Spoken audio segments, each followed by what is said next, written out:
너 지금 대체 뭐 하는 짓이니? 덴마크의 부촌도시 코펜하겐에 있는 초호화 주택에서 알 수 없는 비명과 화난 목소리가 들려오고 있습니다. 이제 막 가족 식사가 끝난 행복한 상황으로 보이지만 어째서인지 한 여성을 제외한 모든 가족들은 주방에 있는 여성의 뒷모습을 보며 손가락질을 한 채 혀를 차고 있는데요. 그런데 그러한 가족들을 어처구니 없다는 표정으로 지켜보던 여성은 결국 가족들을 향해 한마디를 던집니다.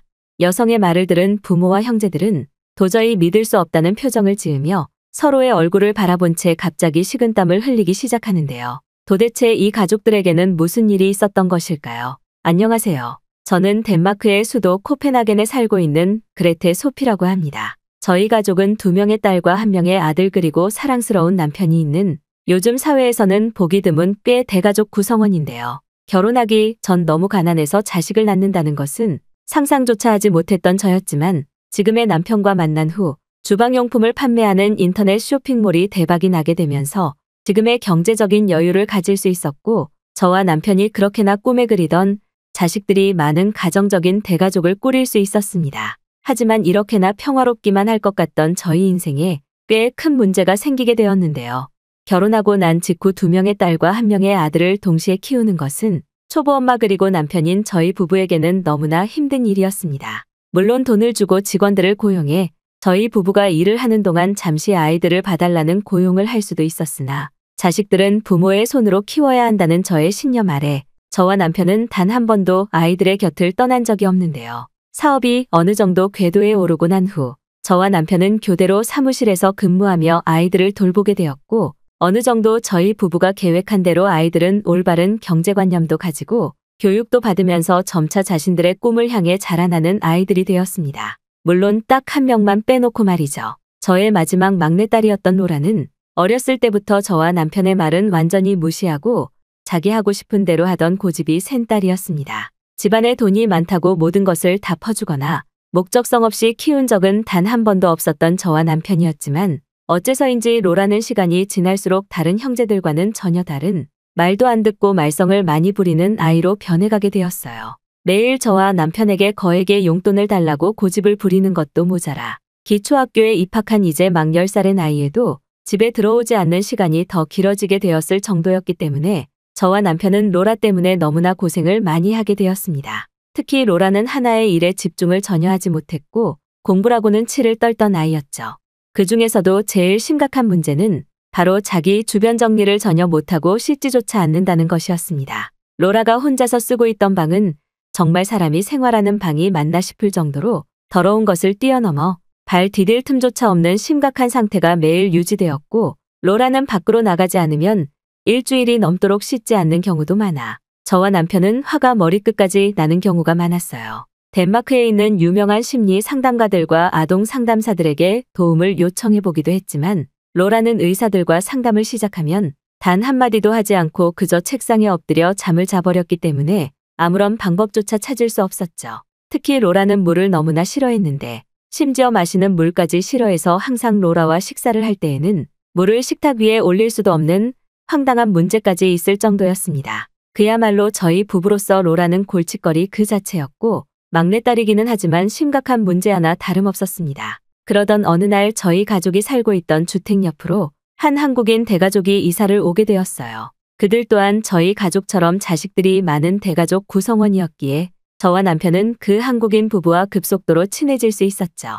처음 이사를 오게 된 날부터 한국의 전통 음식들이라며 김치와 떡갈비를 비롯한 음식들과 괜찮다면 김치를 이용한 요리를 직접 해주겠다며 상냥한 예의를 보여주던 그 한국인 가족분들은 로라의 문제로 골머리를 앓던 저희 부부에게는 하나의 쉼터이자 여유와 다름없었습니다. 그렇게 저와 남편 그리고 저희 가족은 매일 밤 모든 일이 끝난 뒤 한국인 가족분들과 만나 다 같이 가족 식사를 하며 담소를 나누는 것이 하나의 규칙처럼 되어버렸고 일주일에 5번씩은 가족끼리 저녁을 함께하게 되었죠.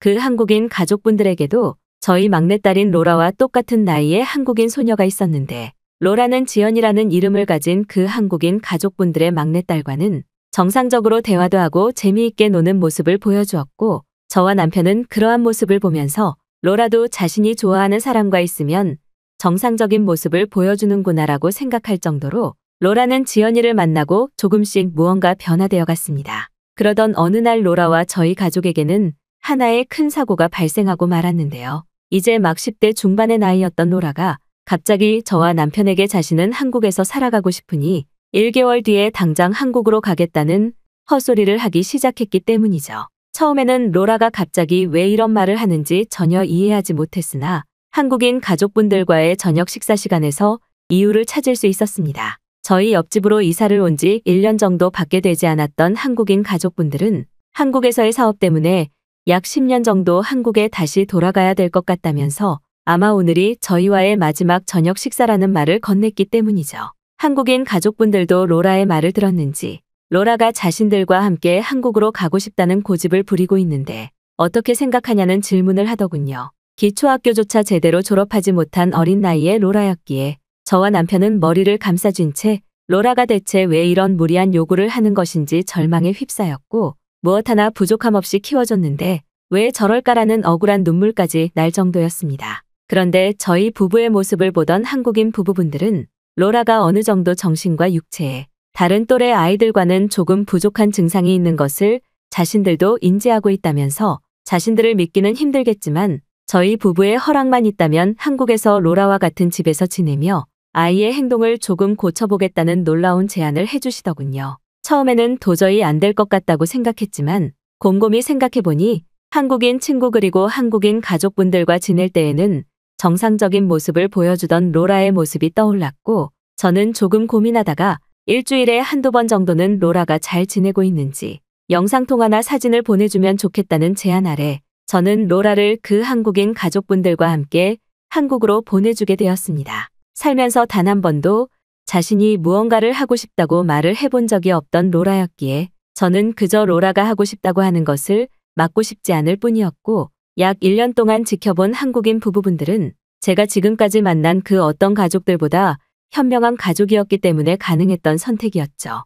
약 일주일 뒤 자신이 한국으로 가게 되는 것을 알게 된 로라는 엄마 아빠와 떨어져 지낸다는 사실에는 전혀 개의치 않은지 한국으로 떠나기 일주일 전부터 자신의 한국인 친구 지연이와 매일 붙어 다니며 한국에서 무엇을 할지 계획하는 정말 아이 같은 모습을 보여주더군요. 그렇게 저와 남편은 로라를 한국으로 보내주게 되었습니다. 한국인 가족분들 그리고 자신의 한국인 친구와 함께 한국으로 떠난 로라의 빈자리는 저희 가족에게는 문제 하나 다름없던 골칫덩이였지만 막상 집에 없으니 공허한 느낌이 들면서 저는 매일같이 눈물을 흘리게 되었어요. 하지만 한국인 가족분들은 로라와 한국으로 떠나고 난 직후 매일 밤 로라가 자는 사진을 보내주거나 한국어를 공부하는 로라의 모습을 영상으로 보여주면서 로라는 잘 지내고 있으니 아무런 걱정을 하지 않아도 된다는 따뜻한 말을 매일 밤 건네주었죠.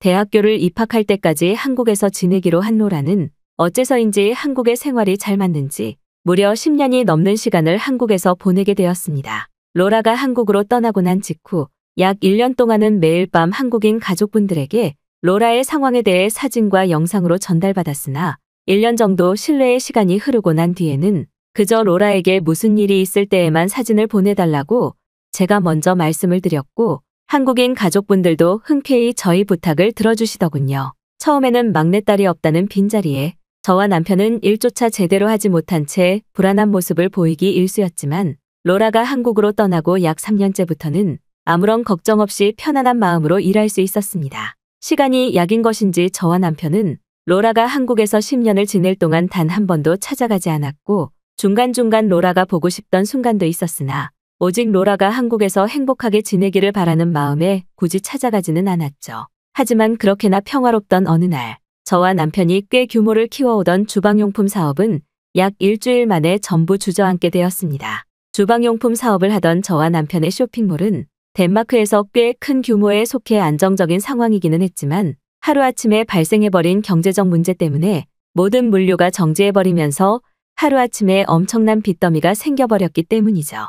은행에서 대출을 받아 물품을 강제적으로 찾아서 받는다고 해도 한 번에 많이 팔릴 수가 없는 주방용품 쇼핑몰이었기에 상황은 더욱 심각했습니다. 남편과 저는 은행권의 대출을 빌려 가지고 있던 주방용품들이라도 값싼 가격에 판매해 빚을 채워보려고 했지만 상황은 쉽지 않았죠. 약 3개월의 시간 동안 사업을 일으켜보기 위해 고군분투하던 저와 남편은 어쩔 수 없이 10년이 넘도록 진행해오던 주방용품 사업을 완전히 접고 집까지 팔아 넘기게 되었습니다. 그런데 삶의 목적을 잃어버린 채 수개월을 방황하던 그때 뜬금없이 로라와 함께 한국에서 지내고 있던 한국인 부부분들에게 영상전화가 오더군요. 너무나 오랜만에 걸려온 전화였기에 슬픈 모습을 보여주고 싶지 않았고 저는 아무런 감정에 동요 없이 전화를 받고 평범한 대화를 이어나갔습니다. 그런데 한국인 부부분들은 약 일주일 뒤에 로라와 함께 덴마크로 돌아가게 되었다면서 그날 같이 10년 만에 가족 식사를 하자는 놀라운 말을 해주셨어요. 갑작스럽게 막내딸인 로라가 돌아온다는 사실에는 너무나 기뻤지만 전보다 집도 작아져 있고 사업도 망해버린 저와 남편은 어떻게 해야 될까 고민을 하게 되었죠.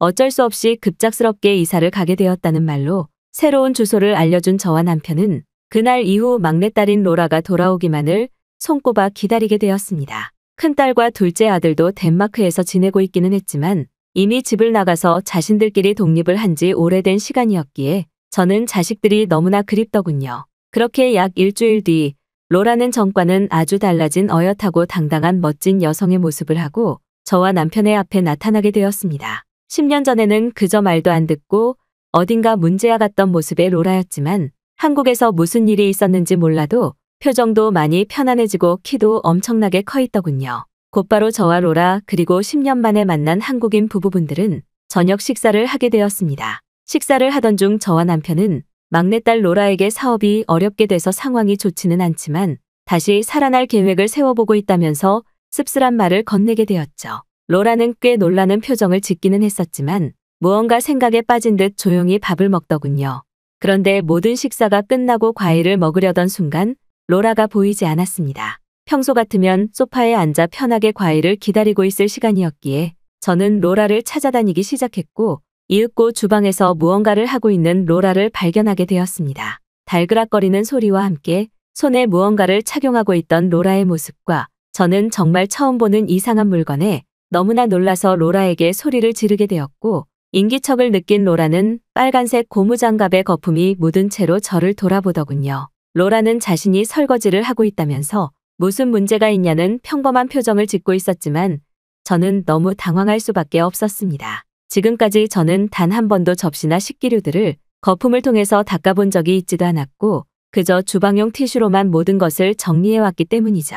하지만 로라는 확실히 거품을 내서 접시들을 흐르는 물에 씻고 있었기에 저는 로라에게 다가가 왜 접시를 망치고 있냐면서 화를 냈고 상황을 살피기 위해 가까이 다가가게 되었습니다.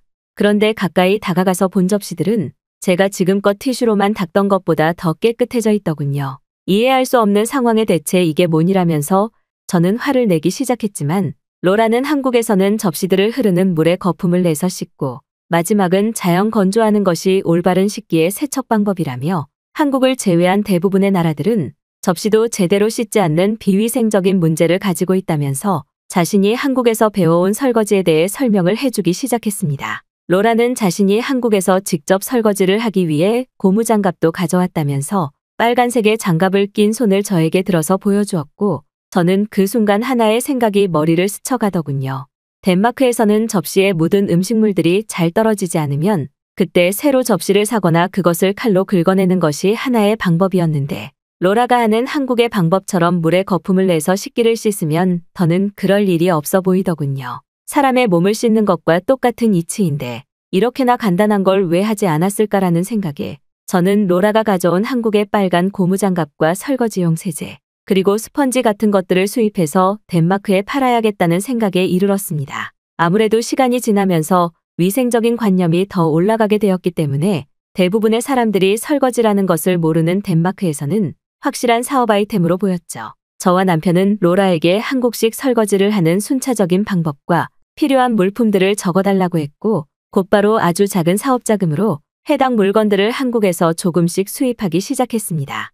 덴마크의 한마트에서 팔기 시작했던 한국식 설거지용 세트는 약 한 달 정도가 지나자 덴마크 주부들 사이에서 엄청난 인기로 내놓는 즉시 전부 팔리기 시작했고 저와 남편은 드디어 방법을 찾은 것만 같았죠. 해외의 신문물을 통해 사업을 시작하는 아주 단순한 방법이었지만 한국인들의 똑똑한 지혜가 더해지니 그러한 방법을 모르던 덴마크 주부들 사이에서는 한국식 식기세척 방법이라며 설거지가 하나의 유행처럼 번져나가게 되었습니다. 빚더미에 묻혀 신용불량자가 되기 직전이던 저와 남편은 기적적으로 살아날 수 있었고 한국이라는 나라가 존재한다는 사실과 그런 한국에서 10년 동안 한국인들의 생활 방식 그리고 지혜를 배워온 로라에게 너무나 감사한 마음이 들더군요. 그리고 약 1년이라는 시간이 지난 지금 저희 가족 전부는 한국인 부부분들과 함께 새롭게 한국에서 정착할 계획을 실행하려고 합니다. 단순 설거지를 통해 한국이라는 나라와 생활 방식에 관심을 가지게 된 저와 남편은